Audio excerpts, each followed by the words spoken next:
In 1971, a factory worker could buy a house, support a family of 4, send his kids to college, and retire comfortably, all on one income. Today, 2 people working full-time can barely afford a 1-bedroom apartment in most American cities. So what happened?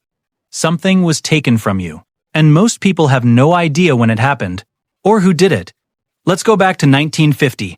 America just won a world war, soldiers came home, factories were humming, and a generation of ordinary people, workers, janitors, truck drivers, were buying homes, raising families, and building something real. This wasn't a myth.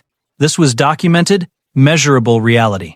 In 1950, the median home cost roughly 2 times the average annual salary. 2 times. You could save up and own your future. Today, that number is over 6 times. In cities like Los Angeles and New York, it's closer to 12. But here is where people get it wrong. Most people think the American dream died because of laziness, because this generation doesn't work hard enough, because people are buying too much coffee and not saving enough. That is exactly what they want you to believe. The truth is far more calculated. To understand how it was destroyed, you first need to understand how it was built. After World War II, America made a conscious decision, a political decision. The government said, "We are going to make the middle class the backbone of this country." The GI Bill gave millions of veterans access to college, for free, low-cost mortgages, business loans. In one generation, America built the largest middle class the world had ever seen. Union membership in the 1950s was over 35% of the workforce. What that meant in practical terms was this: workers had power. When Ford made more money, Ford workers made more money too. Corporate profits and worker wages moved together, like a contract, like a deal, and then someone tore up that deal. Most historians point to the 1970s as when the first crack appeared. But I want to give you a more specific date. August 15, 1971. That's the day President Nixon went on television and told America he was ending the gold standard. No more tying the dollar to gold. From now on, the dollar would be backed by faith. Now, economists will argue about what this meant for decades. But here's what it meant for ordinary people. It gave the government and banks the ability to print money without limit. And when you can print money without limit, inflation becomes a permanent feature of your life. Your savings start losing value the moment you earn them. But that was just the first crack. The second crack came from a boardroom in 1971, just 3 months before Nixon's announcement. A corporate lawyer named Lewis Powell wrote a memo, now known as the Powell Memo, addressed to the U.S. Chamber of Commerce. In it, he argued that American business was under attack, from liberals, from regulators, from workers. And he laid out a plan: flood Washington with lobbyists, fund think tanks, capture the courts, shape public opinion. It was a blueprint for corporate takeover of American democracy. And it worked. Within a decade, corporate lobbying in Washington exploded by over 2,000%. Then came 1981, Ronald Reagan, and an economic philosophy called trickle-down economics. The idea was simple: cut taxes on the wealthy and corporations. Let them keep more money. They'll invest it, create jobs, and the prosperity will trickle down to everyone else. It sounded reasonable. It was sold brilliantly. And it failed completely. For working people, in 1965, the average CEO made 20 times what the average worker made. By 2003, that number was 344 times. 344 times. The money didn't trickle down. It pooled at the top. But here is where things took a really dark turn. Reagan didn't just cut taxes, he broke the unions. In August 1981, the Air Traffic Controllers Union went on strike. Reagan gave them 48 hours to return to work. When they didn't, he fired all 11,000 of them, permanently. It sent a message to every corporation in America: you can break your workers now. The government won't stop you. Union membership began a free fall it has never recovered from. And, with unions, went the negotiating power of the American worker. So here's what happened next. Wages stagnated, prices kept rising, and working people needed a way to maintain their standard of living. Banks had a solution: credit. In the 1980s and 90s, access to credit cards, home equity loans, and eventually student loans exploded. And Americans did what they were conditioned to do. They borrowed, because borrowing felt like wealth. It felt like the dream was still alive. Student loan debt alone in America today is $1.7 trillion. Trillion. A generation of young people entered the workforce already in a hole, before they even started. And healthcare. Healthcare. In 1970, a hospital stay cost the equivalent of about 3 days' wages for an average worker. Today, The average hospital stay costs over $15,000. Medical bankruptcy is essentially an American invention. It barely exists in any other developed nation. The dream wasn't just fading. It was being systematically replaced with debt. So let's name names. Let's be direct about this, because the narrative you've been sold is that the American dream died because of immigrants, or government handouts, or people being lazy.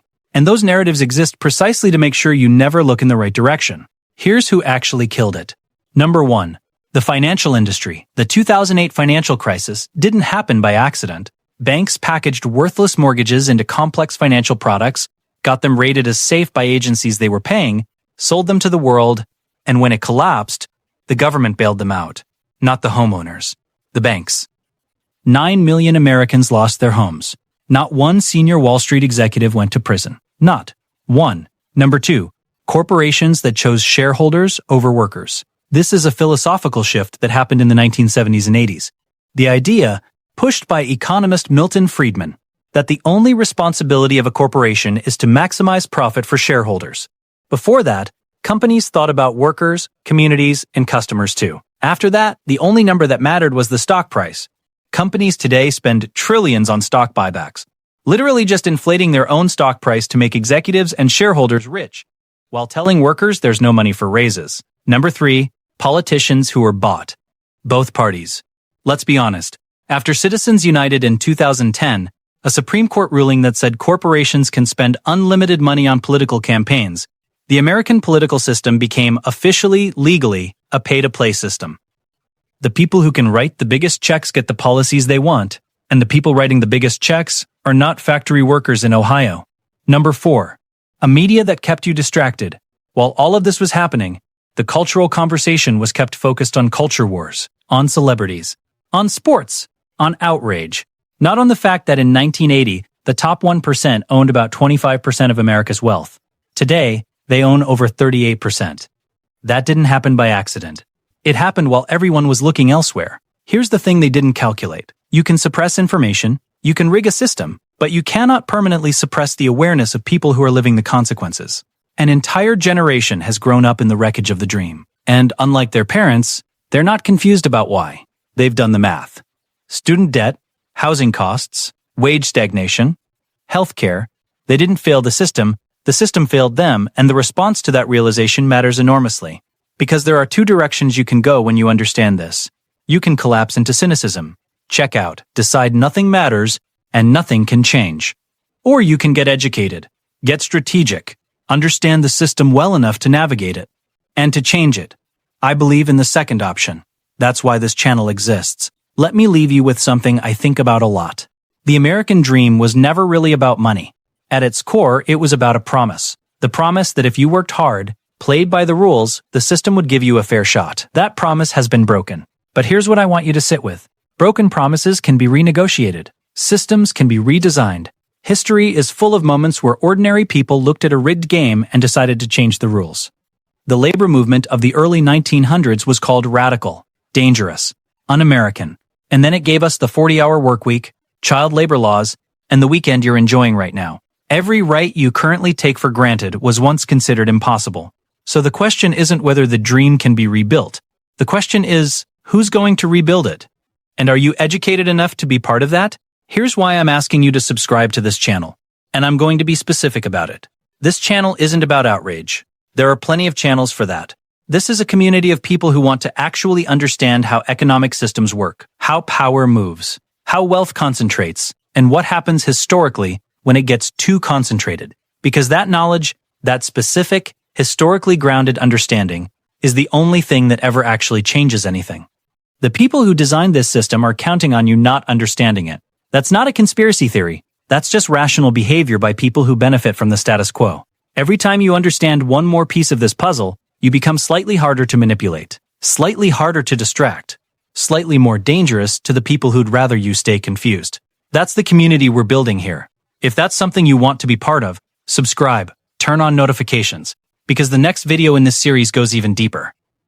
We're going to look at 3 countries that face the same wealth concentration problem America has today, and what happened to each of them. 2 of those outcomes are cautionary tales. One of them is a blueprint. You already took the first step by watching this. The next one is up to you.